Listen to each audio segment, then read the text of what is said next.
Welcome back to the Retro Vault, where we'll be looking at and diving into stories from games of old. PS1, PS2, Xbox, PS3, 360 era titles. In this one, we'll be looking at the story of Remedy Entertainment's 2001 film noir action shooter, Max Payne. It was originally released on the PC and then later ported to PlayStation 2 and Xbox, with its development being heavily inspired by the Hong Kong action genre, in particular legendary director John Woo. This game featured gameplay mechanics such as bullet time, an effect by which the player could slow down time in order to improve reflex and dodge bullets. I guess you could also say also heavily inspired by the 1999 action movie The Matrix. It's cool to note that 22 years on, Max Payne 1 and 2 are indeed scheduled for their very own remakes. But anyway, that's enough background. August 1998. Max Payne, a New York City police detective, returns home after a long day at work to his wife Michelle and their newborn daughter Rose. But stepping into his home, Max notices that something isn't right. The place is trashed and signs point to a break-in or a home invasion, but then Max notices some graffiti on the wall. A marking, a poisoned syringe with the letter V behind it. Then the phone rings. Listen, someone's broken into my house. Call 911. Is this the Payne residence? Yes, someone's broken into my house. They're still here. You have to... Good. I'm afraid I cannot help you. Who is this? Hello? Headed upstairs, Max hears men shouting, gunshots, and his wife screaming. He takes out two gunmen who appear to be crazed junkies. Max finds his baby daughter dead and walks into the bedroom, taking out the last gunman, but he's too late. Michelle is dead. Max has lost his entire family.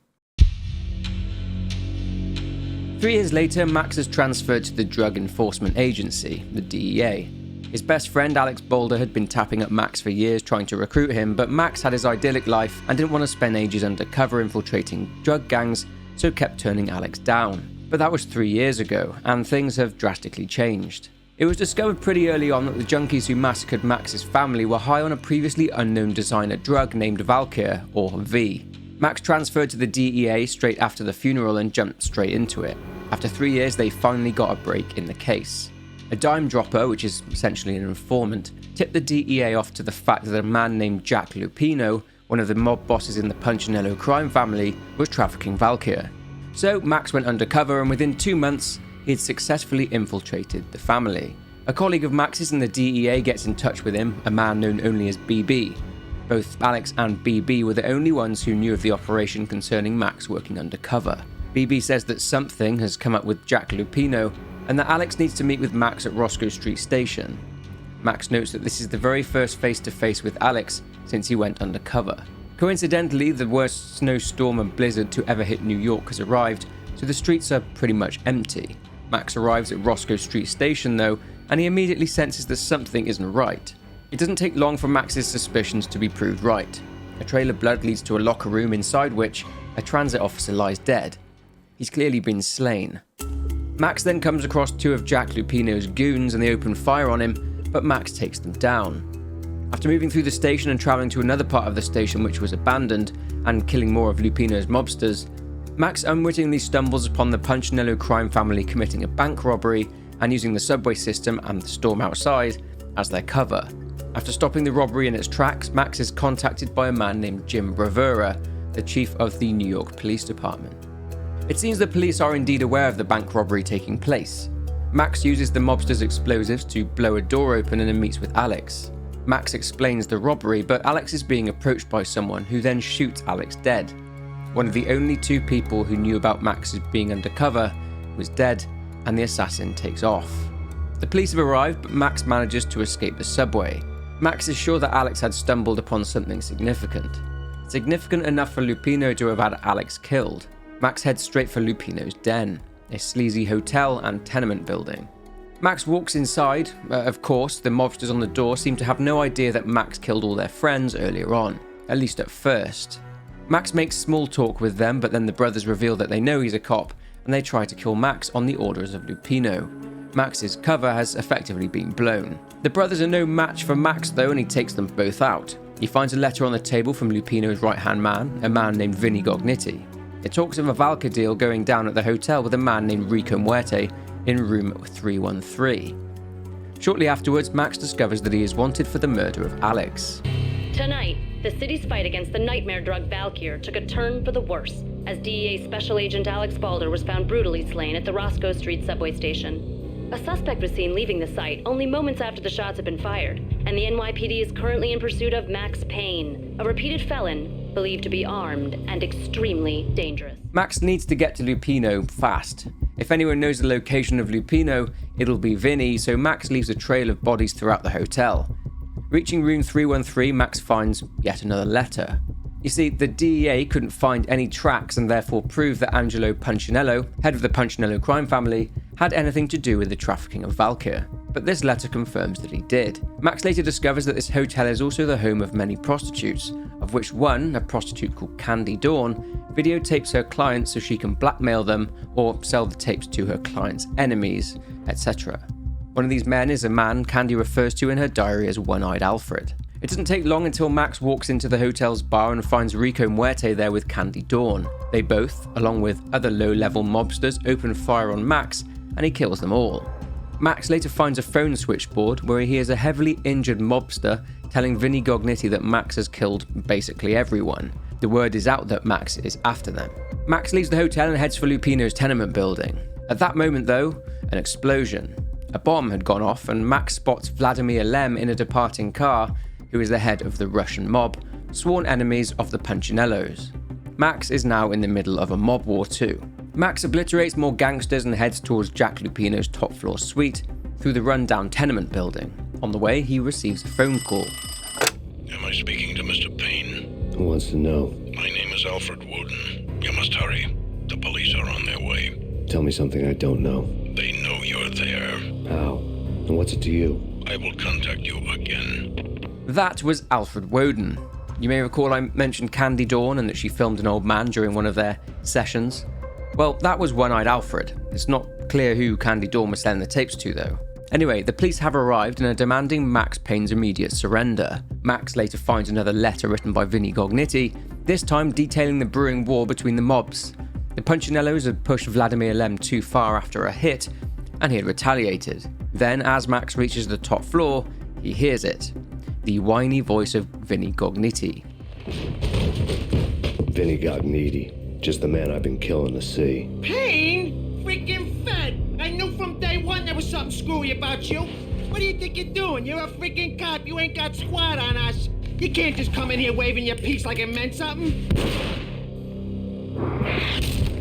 Yeah! Oh my god! Oh god, you shot me! Ah! You're dead, Payne! What the hell are you waiting for, you apes? Kill him! Kill him! With pleasure, boss. Gognitti bailed. I made like Chow Yun Fat. Max takes out the attacking gangsters and finds another letter. Vinny was terrified of Jack Lupino. Turns out that, surprise surprise, Jack Lupino is a total psychopath. Nonetheless, Max goes after the injured and bleeding Gognitti, who jumps aboard a passing train. Max follows suit and follows Gognitti to another location. He eventually managed to corner him, and after Vinny reveals the location of Jack Lupino, Max simply leaves him for dead. Vinny told Max that Lupino was hiding out at the Ragnarok nightclub. Max knew what to expect. Lupino's men were tough, and stone-cold killers to boot. Max finds out some very interesting information about Jack Lupino. He had been getting high off his own supply, and had slowly lost his mind to insanity. He'd become a full-blown Satanist. This is further confirmed when Max enters into Lupino's special part of the nightclub. He'd be ritualistically sacrificing his mobsters to any and all demonic entities that he could think of. A torn-up letter reveals that all was not well between Don Punchinello and Jack Lupino. Due to Lupino's declining mental state and the fact that he kept screwing things up, Punchinello had essentially threatened Lupino with his henchmen, known as the Trio. Max eventually comes face to face with Lupino and, of course, he starts muttering all sorts of weird nonsense. He's jacked up, but Max takes him and his henchmen out with relative ease. When Lupino finally went down, I wanted to make real sure he'd stay that way. He was a bad monster. Turned them into friggin' zombie demons from outer space. I think he's dead already. Huh? And that's when it happened. But dead or not, you've got the wrong guy. In stepped this knockout femme fatale holding a gun to my face. I returned the favor. Lisa Punchinello. Lisa Punchinello was the Don's wife. Mona Sachs. Lisa's evil twin. Your safety's off, evil twin. You might hurt someone with that gun of yours. Lisa's the damsel in distress. I'm the professional. I'd blow you away without batting an eye. Sure, and you can check out my credentials splattered all over this joint. Jack couldn't have framed you, not the state he was in. We're after the same slime bag. Angelo Quincinello's the one who murdered your friend and framed you with it. You know this for a fact. I've got my sources. I don't have a clue these days. I just shoot them as they come. Who put a contract on the archfiend?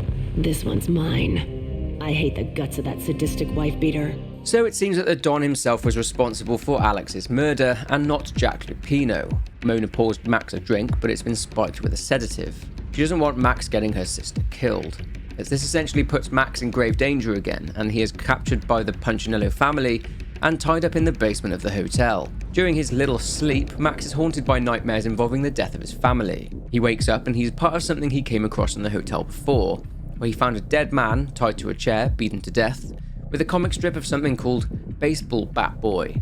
It's not long until Max realizes that he's destined for the very same fate. He meets Frankie the Bat Niagara, a mobster who gets his kicks from torturing and beating people with his signature weapon, you guessed it, a baseball bat. But Max gets loose and shoots his way out, and Max later finds out that Don Punchinello had put out a hit on him, which explains why Frankie was torturing Max. Max finds and kills Frankie the Bat and leaves the hotel, and whilst driving is cut off by Vladimir Lem, who you'll remember is the head of the Russian mob. He makes Max an offer. He wants Max to kill a man named Boris Dime, who used to be part of his mob, until he had his head turned by Angelo Punchinello and started working for him instead. Boris is located on a cargo ship called Charon.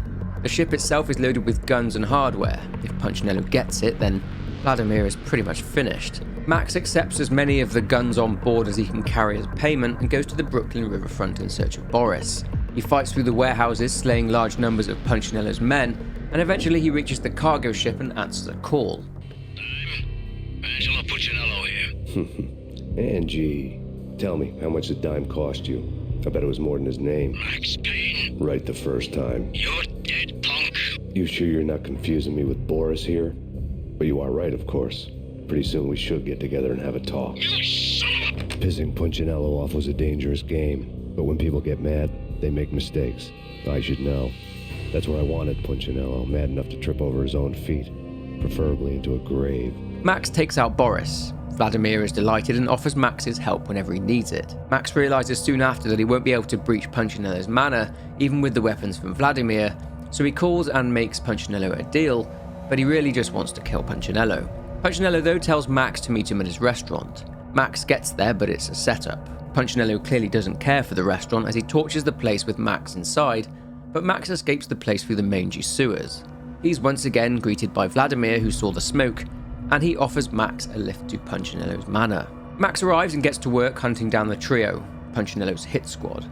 In the manor's basement, Max finds a corpse with a message attached. All signs point to Mona, who appears to have been captured at some point, but Max is concerned for her that she might run into the trio before he does. But one by one, Max takes the trio out. In the bedroom, Max finds the body of who he thinks is Lisa Punchinello, Mona's twin sister, but due to the state of the body, he's not entirely sure if it is Lisa or whether it's Mona since they're identical. She'd been killed by the Don. Max then receives another phone call from Alfred Woden.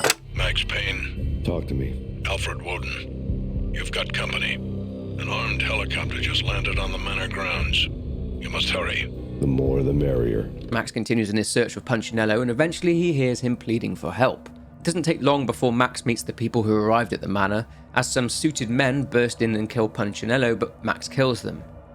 Max gets a nice surprise in the next room. Drop it. Don't move. Game over, Max Payne. I could tell when I was outgunned. It was time to take another beating. The mystery witch was a real barracuda. Trouble on dagger heels, a smoking assault rifle in her hand, and an army of killer suits behind her. How sweet. I get to kill two birds with one stone. Sooner or later, it was going to catch up with you. Mr. Payne, it's time to show you the benefits of my brew. Be a good boy now. You'd find that Lady Luck was really a hooker. You were fresh out of cash. Gentlemen, we're done here. Take me to Cold Steel. She had just given me an OD of Valkyr. I could feel green fire eating my brains. They turned to steam. They did a fade on me. I'd never had a chance. The witch had got me just as sure as if she put a gun to my head and pulled the trigger. After another massive trip, Max awakens the following evening and recalls the last thing he heard Horn say. Gentlemen, we're done here. Take me to Cold Steel. Max drives to some place called the Cold Steel Foundry just outside the city. Despite the weather conditions, Max notices a lot of activity at the foundry. He gains entry successfully though and hears another weather report. The storm is getting a lot worse. Upon progressing through the foundry, taking out contracted mercenaries, Max hears a radio message. They're getting ready to destroy whatever evidence they have on what's been going on. Max also discovers talk of an old test facility referred to as D6, and he also discovers an elevator leading to it, and he takes the elevator down to the facility. When he gets there, he does indeed find killer suits down there, talking with the mercenary commander. You can't do this! My men are still inside! Do you have any idea why this is called Operation Deadeyes?